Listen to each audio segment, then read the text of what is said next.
Personne ne se souvenait du jour où elle avait cessé de parler.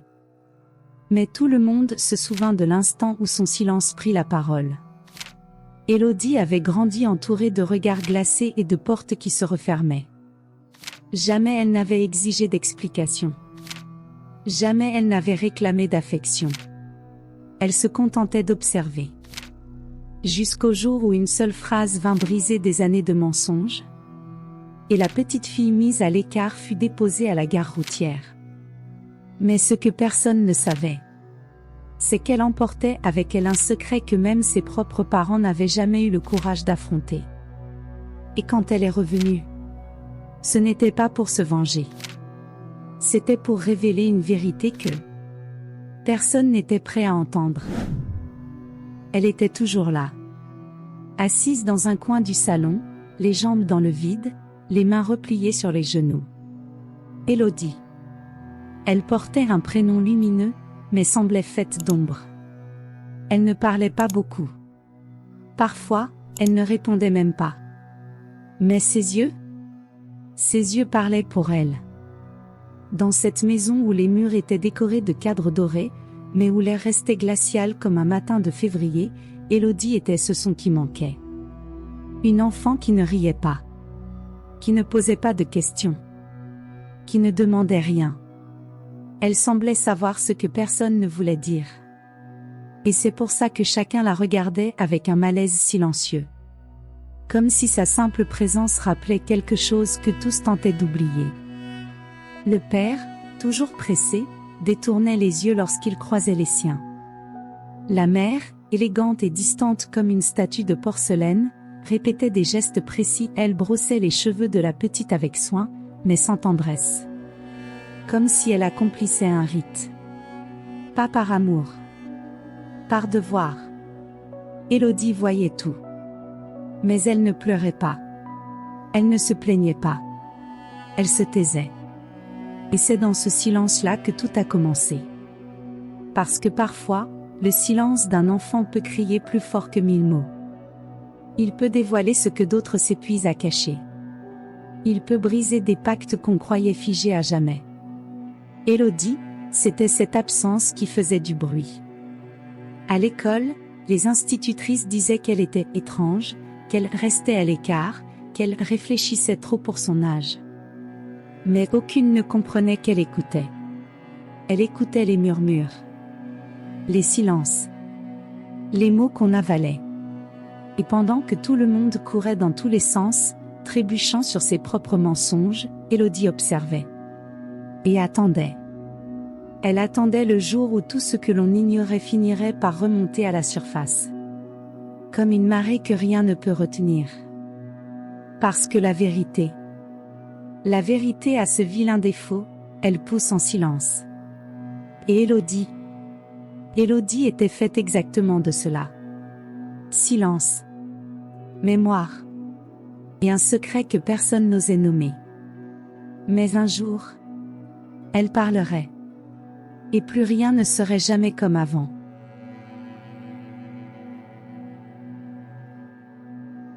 C'était un dimanche lourd, étouffant. De ceux où le temps semble figé, et où chaque son paraît plus fort que la normale, les couverts qui s'entrechoquent, les rires forcés, le ventilateur qui tourne lentement dans un coin. Le salon des parents d'Élodie était plein. Oncles, tantes, cousins, grands-parents. Une réunion de famille où tout le monde jouait à faire semblant. Comme une pièce de théâtre bien répétée. Mais Élodie, elle, voyait les coulisses. Assise dans un coin, comme toujours, elle observait. Les regards entre le père et la belle-sœur. Les phrases coupées. Les sourires qui ne montaient jamais jusqu'aux yeux. Elle ne comprenait pas tout. Mais elle ressentait. Et ce fut au moment du dessert, tarte aux pommes avec de la crème chantilly, que le destin décida de faire basculer la scène. Une des tantes, fière, commenta à quel point les enfants étaient sincères. Elle dit que les petits disent toujours la vérité, même quand il ne faut pas. Tout le monde éclata de rire. Sauf Élodie.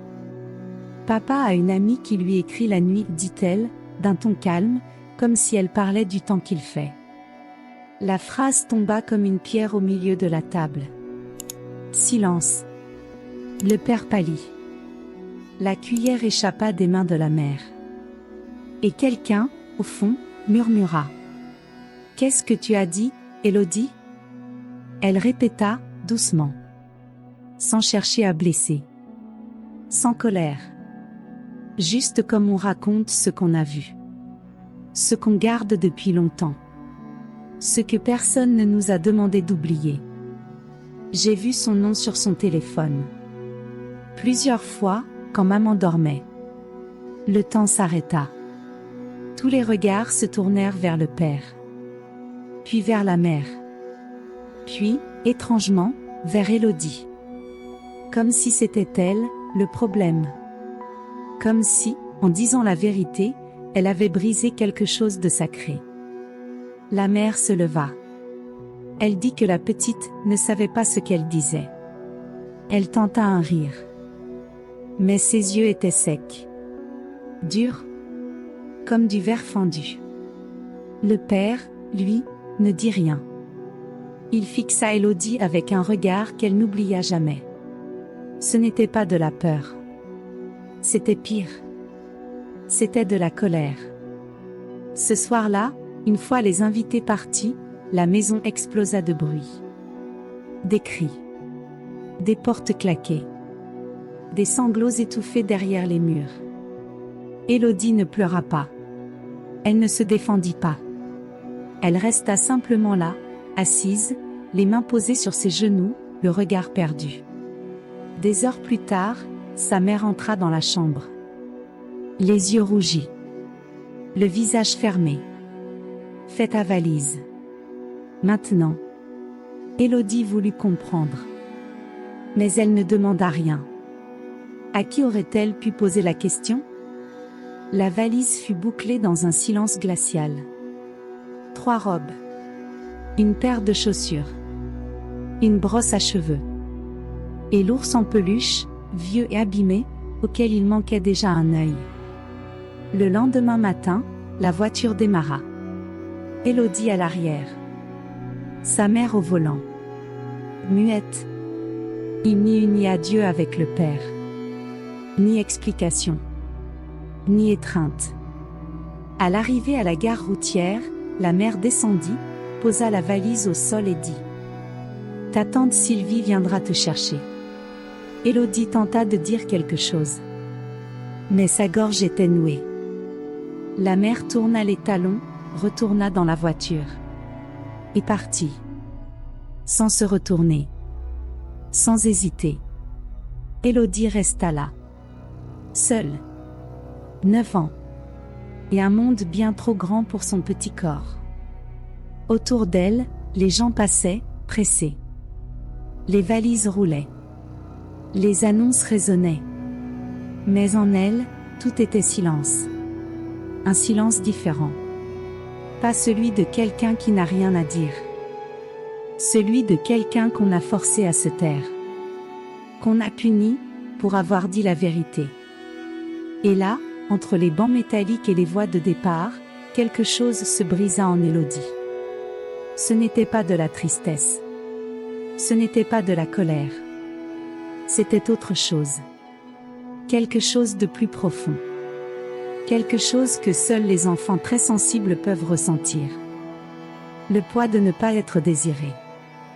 D'être la gêne. L'erreur. Mais ce que personne ne savait, c'est que le silence d'Élodie n'était pas une fin. C'était un début. Un début que personne n'était prêt à entendre.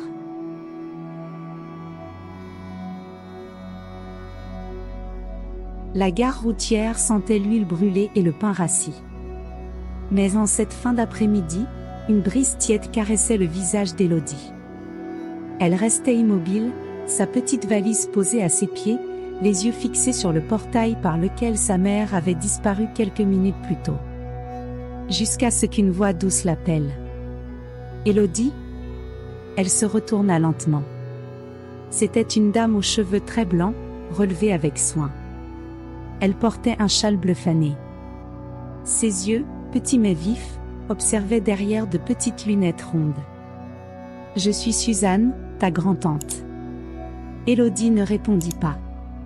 Elle hocha simplement la tête, presque imperceptiblement. Suzanne n'insista pas. Elle prit la valise d'une main, et la petite main de l'enfant de l'autre. C'est alors qu'Élodie sentit quelque chose de nouveau. La main ne serrait pas trop fort. Elle n'était pas non plus molle. Elle était ferme. Présente. Humaine. La maison de Suzanne était simple, mais vivante. Des plantes suspendues un peu partout. Des photos en noir et blanc accrochées au mur. Des piles de livres dans tous les coins. Et une odeur constante de thé à la cannelle. Élodie fut installée dans une petite chambre claire, avec une couverture en crochet coloré et une lampe de chevet ornée de petites fleurs peintes à la main. Ce soir-là, Suzanne déposa un verre de lait tiède près du lit, et dit simplement : « Tu n'as pas besoin de parler, ma chérie. Ton silence aussi raconte. » Élodie ne comprit pas tout. Mais elle sentit que c'était vrai. Les jours passèrent avec douceur. Suzanne avait son propre rythme. Elle se levait tôt, s'occupait du jardin, lisait de vieux journaux à voix haute.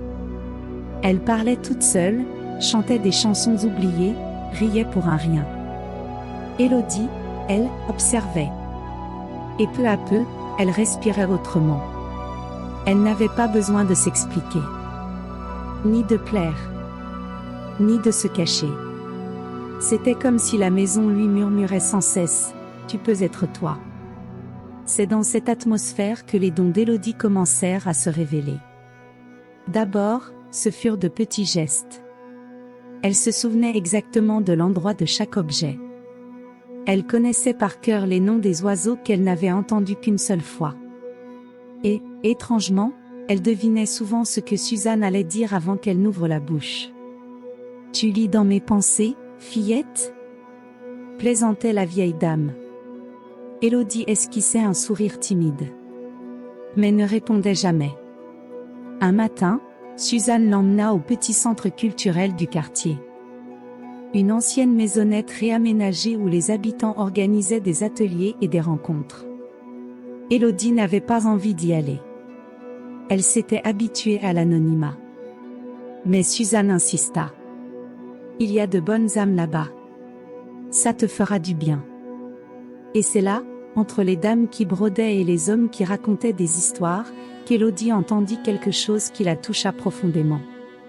Un monsieur appelé Marcel lisait des extraits de vieux journaux intimes, écrits par des personnes disparues.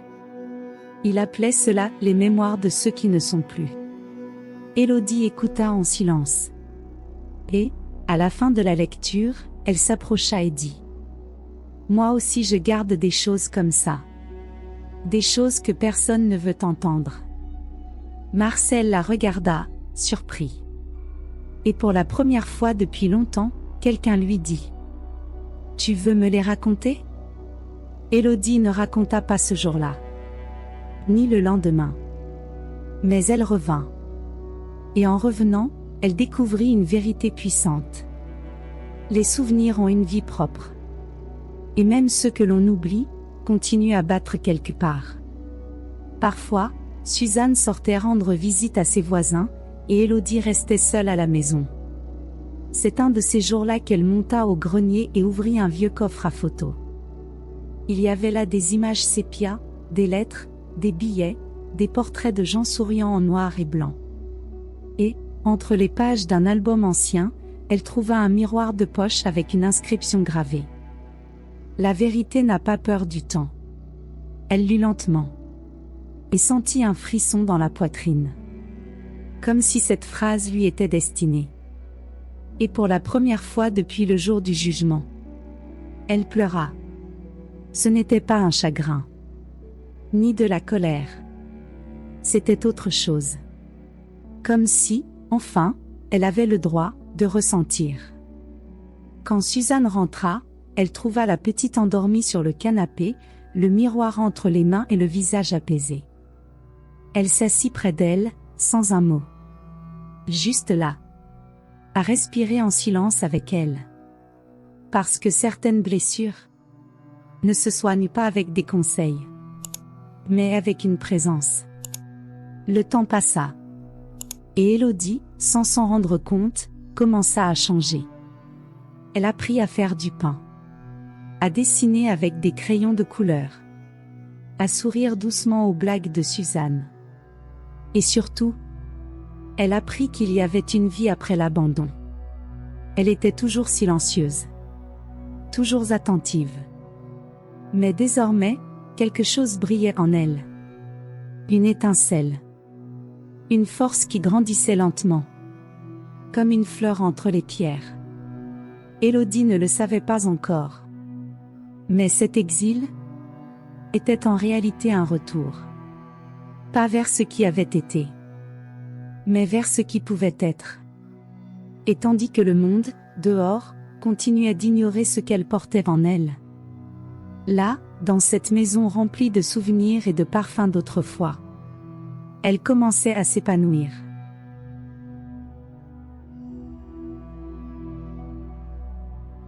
C'était un lundi gris. Un de ces jours où l'air semble plus épais, plus silencieux que d'habitude. Et c'est ce jour-là que la mort frappa à la porte du quartier. Madame Angèle, la vieille dame de la maison jaune au coin de la rue, s'était éteinte dans son sommeil. Sans douleur, disait-il. Sans prévenir. Avec sa délicatesse habituelle, Suzanne fut l'une des premières à proposer son aide. Elle prépara du thé pour les proches, cueillit des fleurs de son jardin, rassembla quelques habits noirs à donner pour l'enterrement. Élodie observait tout cela à distance. Elle ne connaissait pas vraiment Madame Angèle. Mais elle l'avait souvent vue arroser ses plantes, chantonner de vieux vers français à sa fenêtre. Il y avait chez elle une douceur discrète. Et quelque chose de plus. Un regard, parfois, posé sur Élodie. Comme si elle voyait au-delà. 3 jours plus tard, Suzanne revint des obsèques avec une boîte dans les bras. Les neveux d'Angèle me l'ont donnée. Ils disent qu'elle voulait que ça vienne ici. C'était une boîte en bois sombre, marquée par le temps. À l'intérieur, des livres, des mouchoirs brodés, 2 cadres photos. Et une enveloppe cachetée à la cire. Suzanne posa le tout sur la table, mais fut rapidement distraite par un appel du centre culturel. Elle s'éclipsa dans la chambre pour répondre. Élodie s'approcha, attirée. Quelque chose, dans cette enveloppe, semblait l'appeler. Son nom n'y figurait pas. Mais elle le sentait. C'était pour elle. Ses mains hésitèrent. Puis s'ouvrirent. À l'intérieur, une lettre écrite d'une main ferme. Si tu lis ceci, c'est que le temps a décidé de parler. Pendant des années, j'ai gardé ce que j'ai vu, ce que j'ai entendu. Ce que personne n'a voulu admettre. Je n'ai pas de preuves. Mais j'ai la mémoire. Élodie continua de lire. Et à mesure que les lignes défilaient, le monde autour d'elle semblait s'effacer. La lettre racontait des fragments. Des observations notées par Madame Angèle au fil des années. Elle parlait d'un homme, le père d'Élodie. Et d'une femme qui venait souvent chez lui pendant que son épouse était absente. Elle parlait de rendez-vous discrets.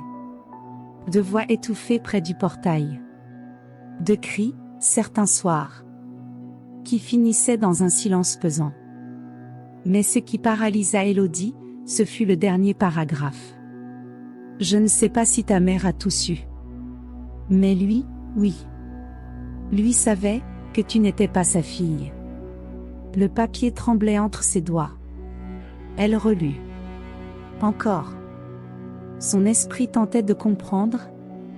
Mais son cœur, lui, avait déjà compris. Il y avait un vide. Un écart. Depuis toujours. Ce n'était pas juste de la froideur. Ce n'était pas seulement du rejet. C'était autre chose. Une peur. Une honte. Elle n'était pas sa fille. Et il le savait. Et peut-être que c'est pour ça parce qu'il ne supportait pas cette vérité, qu'il avait fait d'elle une ennemie. Le reflet d'une faute. Un fardeau à écarter. Élodie replia la lettre. Glissa l'enveloppe dans la poche de sa robe. Et cette nuit-là, le sommeil tarda à venir. Le plafond tournait lentement. La respiration était lente. Mais les pensées, elles, étaient tranchantes. Le lendemain, elle retourna à la boîte. Fouilla calmement. Et trouva, entre les pages d'un vieux livre d'Angèle, un article de journal jauni.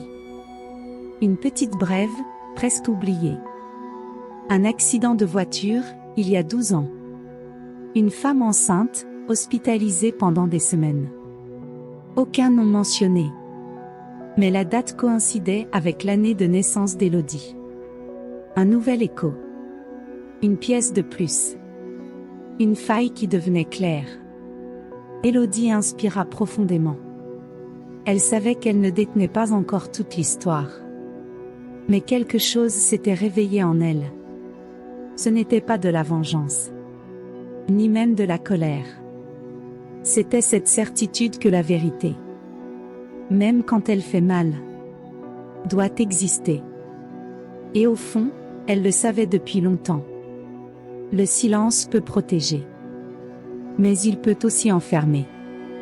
Il était temps de briser le sien. Mais avec lenteur.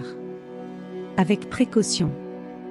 Car certaines vérités doivent arriver comme une pluie douce. Lentement. Mais inévitablement. Suzanne avait commencé à tousser.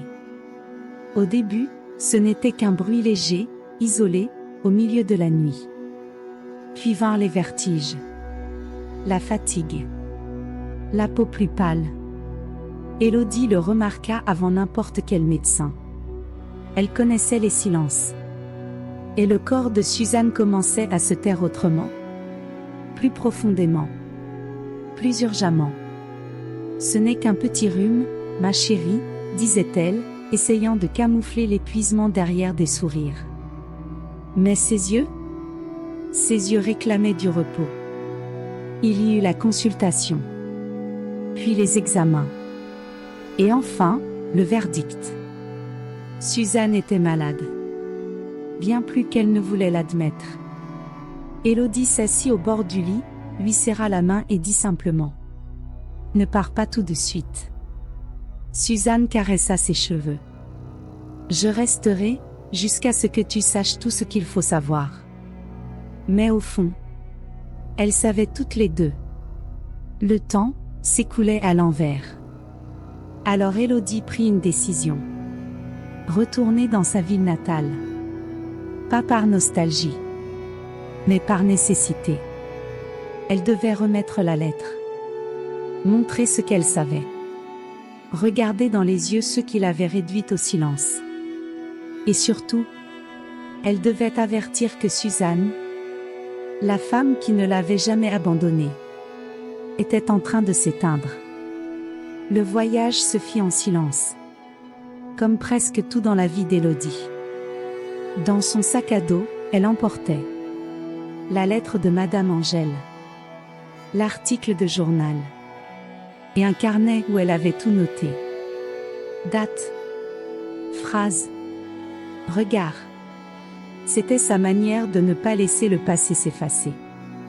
En arrivant dans la ville, quelque chose sembla déplacé. Les rues n'avaient pas changé. Mais elle, oui. Elle entra dans la boulangerie du coin, celle où elle allait avec sa mère, autrefois, et demanda une part de tarte. La vendeuse lui sourit, servit l'assiette. Puis, en la dévisageant, dit « Vous êtes d'ici ? Votre visage me dit quelque chose. » Élodie esquissa un sourire discret. D'ici, mais d'un autre temps. Devant l'ancienne maison, elle hésita. Le portail grinçait toujours pareil. Les plantes avaient grandi. La façade avait perdu ses couleurs. Elle frappa. 2 fois. Sa mère ouvrit. Ses cheveux étaient devenus gris. Son regard fatigué. Il lui fallut quelques secondes pour reconnaître la silhouette en face d'elle. Élodie. La voix était un souffle.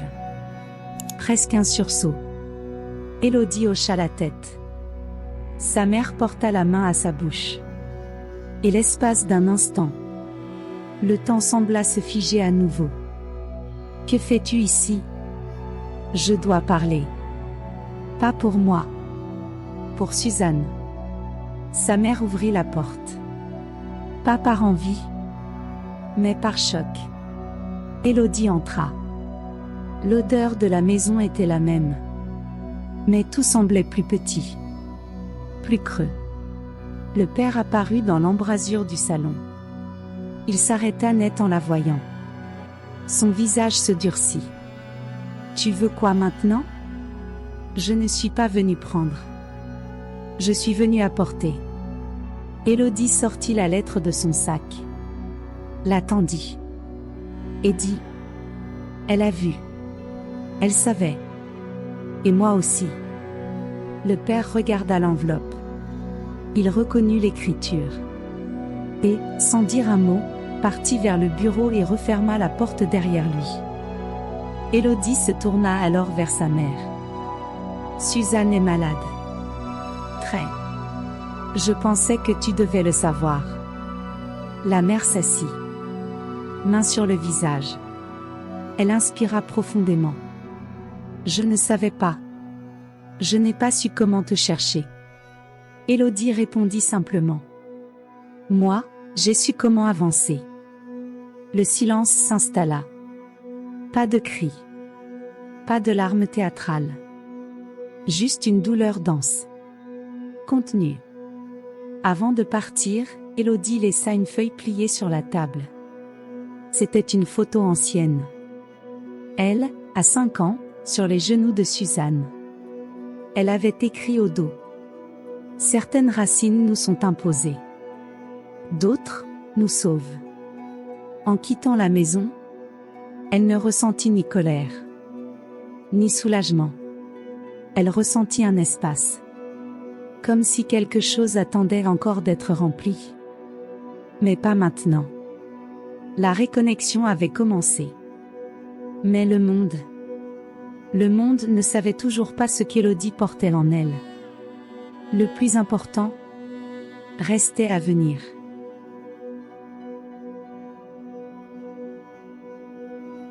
Il fallut 2 jours à son père pour répondre.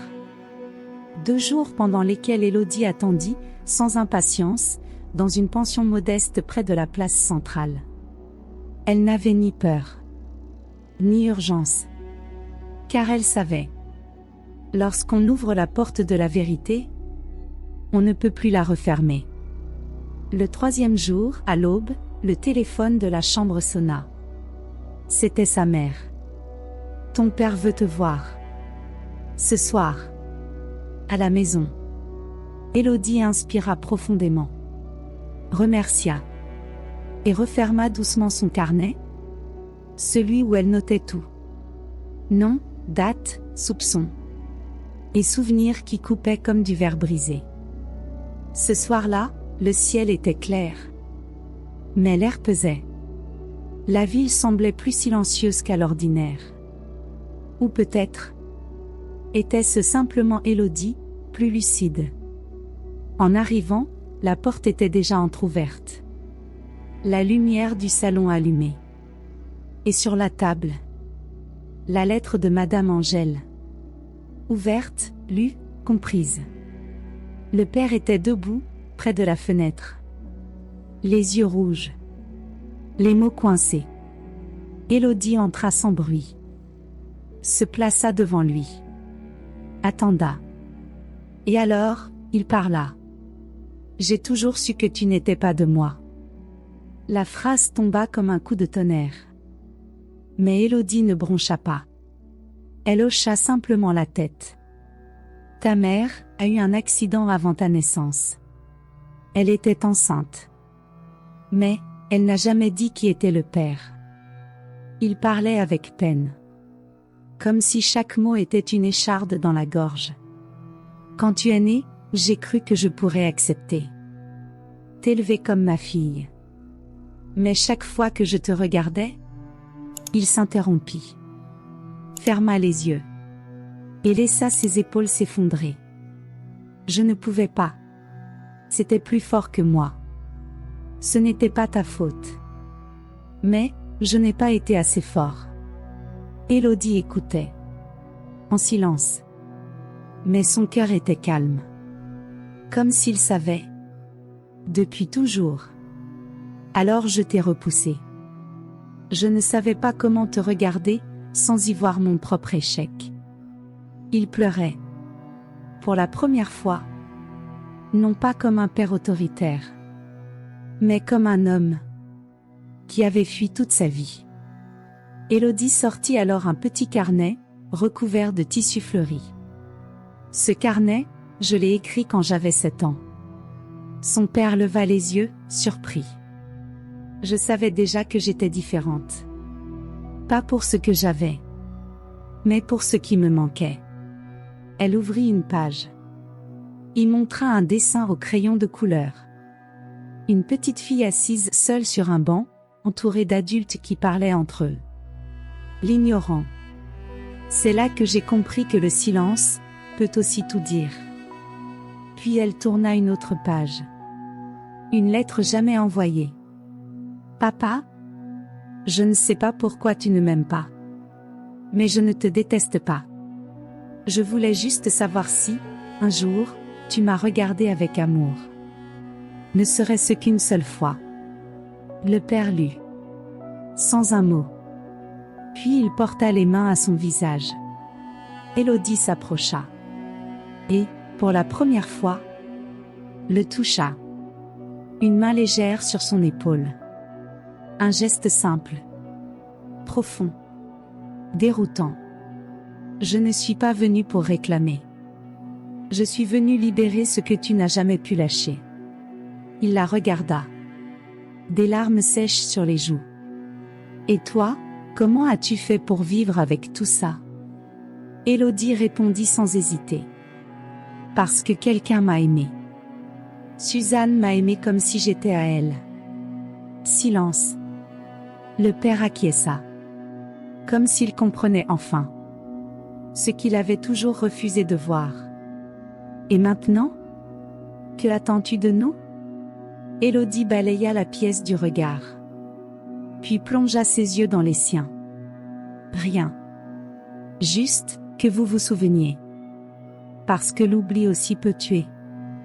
Plus tard, alors qu'elle s'apprêtait à partir, sa mère l'attendait dans le couloir. Recroquevillée. Vieillie. Je n'ai pas su te protéger.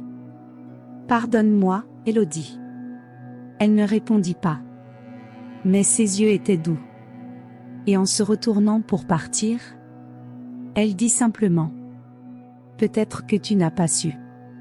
Mais il te reste encore le temps d'apprendre. Dehors, le vent soufflait doucement. Les arbres dansaient sans bruit. Et Élodie marchait. Le pas ferme. Elle portait moins de poids. Non parce que les secrets avaient disparu, mais parce que maintenant, ils étaient à la lumière. Parfois, la vérité ne détruit pas. Elle délivre.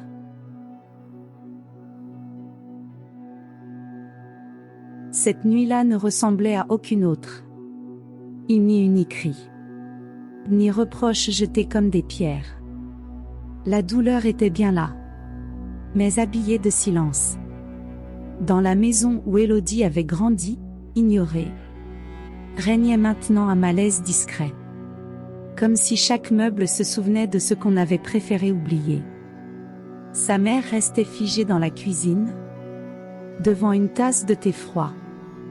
Son père, enfermé dans le bureau, tenait encore le carnet entre ses mains.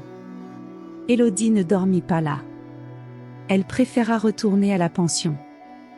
Mais laissa la porte entrebâillée. Comme quelqu'un qui n'entre pas tout à fait, mais qui ne dit pas vraiment adieu non plus. Le lendemain, l'aube arriva tôt. Le ciel portait des nuances douces de bleu et d'or. Élodie sortit marcher avant que la ville ne s'éveille complètement. Sur un banc de la place centrale, elle trouva son père assis. Seul. Le regard perdu dans le vide. Elle s'assit à côté de lui. En silence. Sans demander la permission. Il inspira profondément. La regarda. Et murmura. J'ai relu ton carnet 10 fois. Chaque mot me frappe. Comme si c'était la première lecture. Pause. Je ne comprends pas. Comment tu as pu garder tout ça? Sans chercher à nous rendre le mal. Élodie baissa les yeux vers le sol. Parce que le mal m'avait déjà appris à me taire. Son père pencha la tête. Ses épaules l'affaissaient. La culpabilité pesant comme des pierres dans ses poches. Je t'ai abandonné. En tant qu'homme. En tant que père. En tant qu'être humain. Élodie ne répondit pas. Sa souffrance à lui ne lui faisait pas plaisir. Il n'y avait aucune vengeance dans ses yeux. Seulement une tristesse profonde. Silencieuse. Je t'ai traité comme une erreur à corriger. Alors que tu étais la seule chose vraie autour de moi. Elle le regarda. Alors, pourquoi m'avez-vous éloigné? Sa voix était basse, mais chargée de siècles. Il mit du temps à répondre. Parce que tu étais la vérité, qui marchait. Et quand on a vécu dans le mensonge, la vérité fait peur. Ils restèrent là, sans rien ajouter. Le soleil montait lentement, réchauffant le banc de pierre. Et dans cette pause, quelque chose se dissolvait. Ce n'était pas encore le pardon. Mais c'était le début d'un abandon. D'une reddition. Plus tard, de retour à la maison. Élodie croisa sa mère sur la terrasse. Elle tenait une boîte de photos. Elle les triait depuis la veille. Je voulais te montrer quelque chose, dit-elle, la voix tremblante. Élodie hésita. Mais s'approcha. Sa mère sortit une photo du tas. Te voilà, à 2 ans. Tu ris. Élodie prit l'image. La contempla quelques secondes. Puis répondit doucement. Je ne m'en souvenais pas. Peut-être parce que personne ne me l'a jamais montré. Sa mère pleura. Sans se cacher. Sans détour. Et, pour la première fois, Élodie ne vit plus une femme froide, mais une femme effrayée. Pleine de regrets. Humaine. Tu peux me pardonner? Chuchota-t-elle. Élodie ne dit ni oui, ni non. Elle toucha simplement sa main. Et resta là. À tenir. S'enfuir. Parce que parfois, le pardon ne se dit pas. Il se montre. Par la présence. Par le fait de ne pas tourner le dos. Au moment de partir, Élodie se retourna sur le pas de la porte. Regarda les deux. Son père, tête basse. Sa mère, serrant la photo. Et dit, d'une voix calme. Mon silence n'a jamais été une vengeance. C'était une attente. Ce jour-là, quand la porte se referma derrière elle, un cycle se termina. Mais sans cri. Ni colère. Ni sentence. Avec de la honte. Du regret. Et l'écho de tout ce qui n'avait jamais été dit. Et surtout, avec un nouveau silence. Différent. Un silence qui, désormais, ne faisait plus mal. Élodie revint dans la ville de Suzanne en fin d'après-midi. Le ciel était orange, comme si le soleil lui aussi s'apprêtait à dire adieu. La maison sentait le jasmin et le thé encore tiède. Mais un autre silence régnait maintenant. Plus fragile. Plus pressant. Suzanne reposait dans sa chambre, entouré de coussins et de couvertures légères. Ses yeux semblaient plus petits, mais toujours lumineux. Élodie entra sans bruit, s'assit au bord du lit, et prit sa main avec délicatesse. « Je suis revenue. » Suzanne sourit. « Je le savais. J'ai toujours su que tu reviendrais. » Elles restèrent ainsi. Des minutes qui semblaient suspendues. Aucune des deux n'était pressée. Quand l'âme trouve un abri, le temps s'incline. Élodie raconta tout. Chaque pas, chaque mot, chaque silence brisé. Suzanne écoutait, les yeux fermés, comme si elle gravait l'histoire dans son cœur, comme si elle la transformait en éternité. Quand Élodie termina, Suzanne lui serra la main. « Tu as fait ce que je n'ai jamais pu faire. Tu as dit ce que personne n'osait dire. Et tu l'as fait, sans te transformer en pierre. » Élodie se pencha, embrassa le front de sa tante, et murmura « Merci de m'avoir aimé, sans peur. » Cette nuit-là, Suzanne dormit paisiblement. Élodie resta à ses côtés, main dans la main, jusqu'à ce que la respiration de la vieille femme devienne si légère qu'on ne l'entendit plus. Et au matin, elle était partie. 2 jours plus tard, Élodie retourna une dernière fois dans sa ville natale. Non pas pour voir quelqu'un, mais pour laisser quelque chose derrière elle. Elle marcha jusqu'à l'ancienne maison. Elle était vide. Volets clos. Aucun son à l'intérieur. Elle déposa une enveloppe sur le seuil de la porte. À l'intérieur, 5 photos. 5 souvenirs d'une enfance presque oubliée. Élodie jouant dans le jardin. Élodie dormant avec son ours en peluche. Élodie regardant par la fenêtre. Élodie souriant, les dents de travers, les yeux brillants. Et enfin, Élodie dans les bras de Suzanne, toute petite. Les yeux fermés, le visage comblé. Au dos de la dernière photo, elle avait écrit à la main. « Je ne vous en veux pas. Je voulais juste que vous vous souveniez. Parce que parfois, se souvenir est la seule façon de recommencer. » Après cela, Élodie ne revint plus. Elle poursuivit sa route. Le pas léger, les cheveux au vent, et le cœur entier. Car elle n'était plus seulement silence, ni seulement la petite fille rejetée. Elle était devenue témoin, gardienne de vérité. Et, plus que tout, transformation.